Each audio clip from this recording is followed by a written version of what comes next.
بسم الله الرحمن الرحيم. أعوذ بالله من الشيطان الرجيم.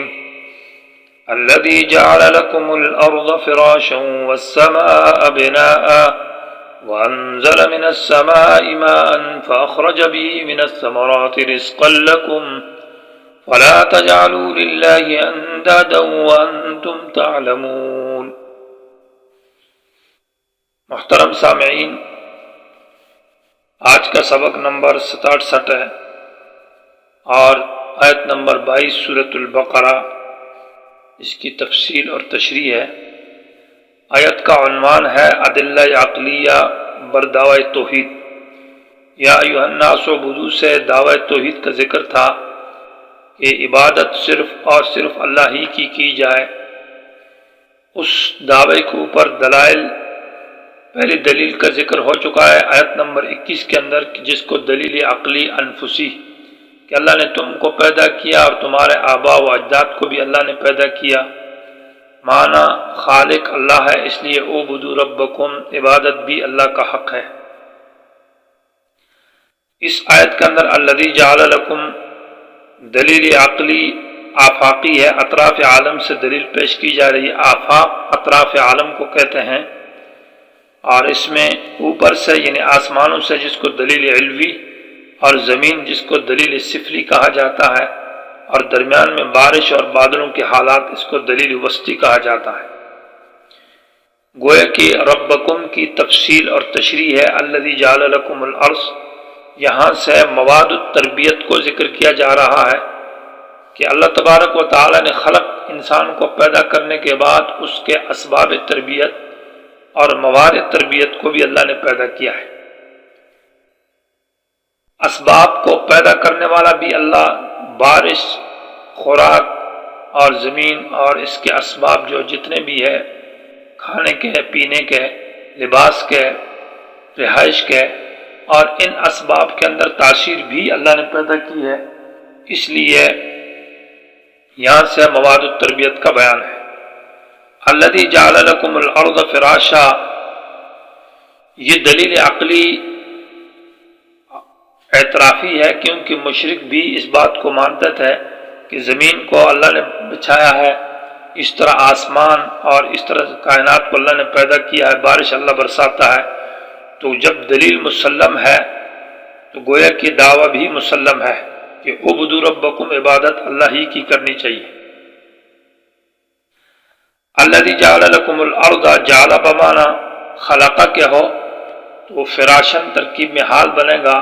اللہ وہ ذات ہے جس نے پیدا کیا تمہارے لیے الارض، زمین کو، فراشن اس حال میں کہ وہ بچھی ہوئی ہے۔ یہ فراشن مصدر مبنی للمفعول ہوگا بمانا مفروشن کے، اس حال میں کہ اس کو بچھایا گیا ہے بسترے اور تلائی کی طرح،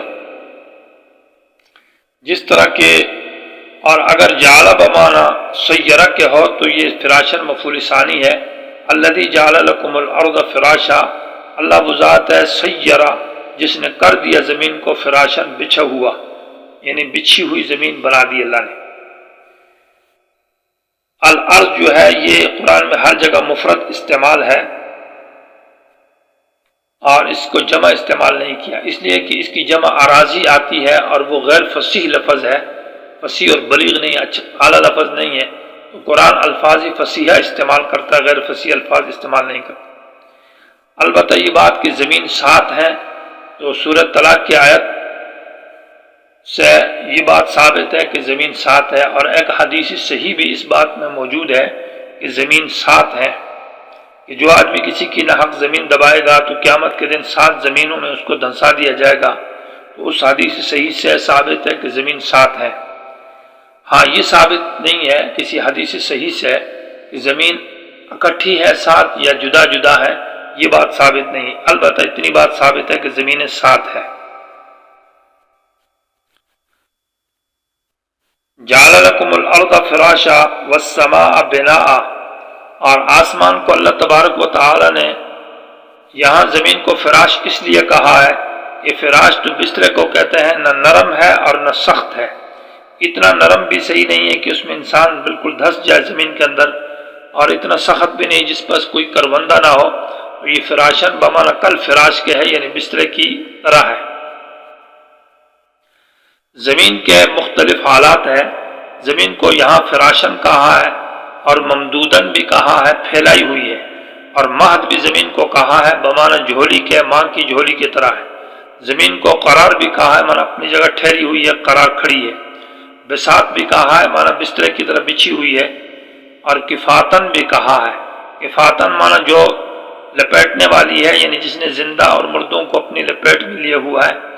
دحوا اور توحا بھی کہا جاتا ہے، اس کا بمانا بھی بچھی ہوئی ہے۔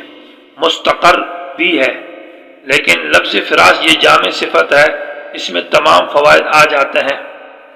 والسماء بناء، اور السماء جمع یا اس میں جمع ہے سما کی۔ بناءً یہ مصدر ہے بمانا مبنیًا کے بنائی ہوئی، یعنی آسمان کو مبنیًا، یہاں حضرت ابن عباس کا ترجمہ ہے ای سقفاً، چھت بنایا۔ آسمان کو اللہ تبارک و تعالی نے چھت بنایا ہے، اور کسی جگہ میں آسمان کے بارے میں کہا بغیر عمدن، جو بغیر ستونوں کے ہے۔ تو والسماء بناء، آسمان کو چھت بنایا اور زمین کو بچھونا بنایا۔ وانزل من السماء ماء، اور پھر اللہ تبارک و تعالی نے اتارا من السماء، آسمانوں سے یا بادلوں سے، ماء پانی، فاخرج به من الثمرات، پس نکالا اس پانی کے ذریعے مختلف قسم کی خوراکیں۔ انزلہ کہا قرآن نے اس لیے کہ زمین سے میں جو نباتات اللہ اگاتا ہے وہ اکٹھا نہیں اتارتا، بلکہ آہستہ آہستہ اللہ تبارک و تعالی کچھ ثمرات اگتے ہیں اور کچھ نہیں۔ فاخرج به من الثمرات، یہ فا ذکر کیا اس لیے کہ پہلے بارش برستی ہے، اور بارش برسنے کے بعد جو ہے پھر سبزہ اگتا ہے، اس لیے فا میں تعقیب مال وصل کا معنی ہے، تراخی ہے کے ساتھ ہو کہ بارش اترنے کے بعد جو ہے نباتات کو اللہ اتارتا ہے۔ اخرج به میں بھی ضمیر یہ اس ماں کی آسمان پانی کی طرف لوٹ رہی ہے، لیکن اس سے وہ پانی مراد ہے جو زمین کے ساتھ مل جائے۔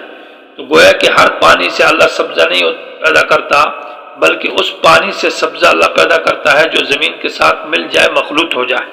گویا کہ اس میں اشارہ ہے مذکر اور مؤنث کی طرف کہ اللہ کا قانون یہ ہے کہ جب اللہ کسی چیز کو پیدا کرتا ہے تو نر اور مادے کو اکٹھا کرتا ہے اور پھر اس سے پیدا کرتا ہے۔ تو گویا کہ یہ زمین اور پانی جو ہے یہ نر اور مادے کی طرح ہے، اس سے اللہ تعالیٰ سبزات کو پیدا کرتا ہے۔ اگرچہ اللہ تبارک و تعالی اسباب کا محتاج نہیں ہے، لیکن اللہ کا قانون یہ ہے۔ الثمرات جمع ہے ثمرتن کی۔ ثمرہ کا معنی ہے ہر وہ چیز جو زمین سے نکالی جائے اور انسان اور حیوانوں کے فائدے کے لیے ہو۔ ثمرہ کا معنی جن حضرات نے میوہ کیا ہے تو وہ درست نہیں ہے، غلط ہے، اس لیے کہ میوہ تو فاکہہ کا معنی ہے، فاکہہ میوے کو کہتے ہیں، اور ثمرات تو ہر اس چیز کو کہتے ہیں جو زمین سے نکلے، وہ انسانوں کا فائدہ ہو یا وہ حیوانوں کا فائدہ ہو۔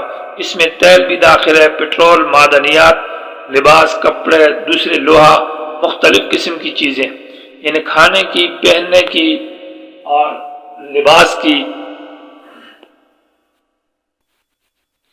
اس لیے ثمرات کا معنی ہوگا ہر وہ چیز جو خوراک اور آمدنی کی چیز ہے، وہ مراد غلے میوے کے ساتھ اس کا ترجمہ نہیں ہوگا۔ رزقا لکم، یہ رزقاً ترکیب میں مفعول لہو ہے، بمعنی انتفاعاً لکم، اللہ تبارک و تعالیٰ نے یہ خوراک کی چیزیں جو پیدا کی، لباس کی، پہننے کی، معدنیات وغیرہ، یہ تمہارے فائدے کے لیے۔ یا رزق بمعنی کھانے کے نہیں کیا جائے گا، اس لیے کہ ہر چیز جو زمین سے پیدا ہوتی ہے اس کو کھایا نہیں جاتا، کوئی چیز ہے جو پہننے کی ہے، کوئی استعمال کی ہے، کوئی کھانے کی ہے، مختلف ہے۔ تو رزقاً بمعنی انتفاعاً لکم، یہ تمہارے فائدے کے لیے ہے۔ فلا تجعلوا للہ، گویا کہ یہ الذی جعل لکم الارض، زمین کو پیدا کیا، آسمان کو چھت بنایا، اللہ تبارک و تعالیٰ نے بارش برسائی اور اس سے نباتات پیدا کیے، یہ تمہارے فائدے ہیں۔ گویا کہ یہ مواد التربیت کا بیان تھا اور یہ ربکم کی تفسیر تھی۔ فلا تجعلوا سے ابھی نتیجے کا بیان ہے، یہ ما قبل عبدو اور عدلہ کو اوپر تفریع اور نتیجہ ہے، اس لیے فا ذکر کیا ہے۔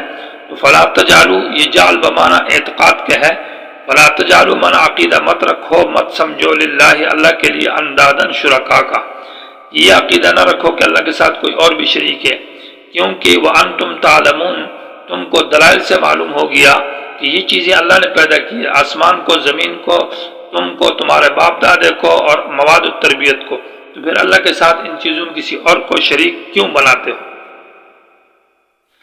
انداز جمع نت کی، نت کہتے ہیں مساوی مقابل کو، ایک شخص دوسرے کا بالکل برابر ہو، مساوی ہو اور ہو بھی مقابل، تو اس کو نت کہتے ہیں۔ تو یہاں یہ معنی پر سوال پیدا ہوتا ہے کہ مشرکوں نے جن ولیوں کو یا بزرگوں کو یا اصنام اور بتوں کو اللہ کا شریک بنایا ہے، ان کا عقیدہ یہ تو نہیں ہے کہ یہ اللہ کے مساوی ہے اور مقابل ہے اور برابر ہے، بت ان کو نیچے مانتے ہیں، اللہ کے لاڈلے اور پیارے مانتے ہیں اور اللہ کے نائب مانتے ہیں۔ تو جواب یہ ہے کہ لفظ نت سے مراد یہاں پر وہ معنی حقیقی مراد نہیں لغوی، بلکہ نت اندادن بمعنی نفس شرکا کا ہے۔ تفسیر ابن جریر نے ترجمہ کیا ہے آئی شرکان، اور ملا علی قاری نے بھی شرکان کے ساتھ ترجمہ کیا ہے۔ تو پھر اس پر سوال یہ ہے کہ لفظ شرکا مراد تھا کہ اللہ کے شرکا شریک ہو، تو انداد کا لفظ کیوں استعمال کیا ہے؟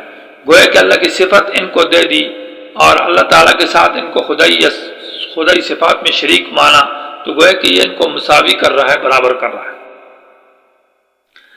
پھر یہاں انداد کا لفظ استعمال کیا جو کہ اصنام کو بھی شامل ہے، اوثان بتوں کو بھی شامل ہے، اور انسان ہو یا زندہ ہو یا مردہ ہو، فرشتے ہو یا جنات ہو، یہ لفظ عام ہے، سب کو شامل ہے اندادن کا، چونکہ یہ مدنی صورت ہے اور مدینہ کے اندر اس کے مخاطب جو یہود تھے وہ اپنے پیروں کو اور اپنے مولویوں کو الہ بنائے ہو تو حاجت روا بناتے تھے۔ معنی یہ ہے کہ ان کے حلال کو حلال سمجھتے تھے، ان کی حرام کردہ چیز کو حرام سمجھتے تھے، وہ جس چیز کو جائز بتاتے تھے تو یہ جائز سمجھتے۔ تو اس لیے یہ رد ہے یہودیت کے اوپر کہ علماء کو اور رجال کو اپنا خدا مت بناؤ، فلا تجعلوا للہ اندادا وانتم تعلمون۔ یہ انتم تعلمون جو ہے یہ اس کا مفعول محذوف نسیہ منسیہ ہے، مانا انتم اہل علم، تم سمجھنے والے علم والے، یا انتم تعلمون ان اللہ الذی خلقکم، کہ تم جانتے ہو، مفعول محذوف ہے کہ اللہ ہی خالق ہے، یا انتم تعلمون انہ لیس للہ ندا، کہ تم یقین کرتے ہو، سمجھتے ہو کہ اللہ کا کوئی شریک نہیں ہے، تو پھر کیوں شریک مانتے ہو؟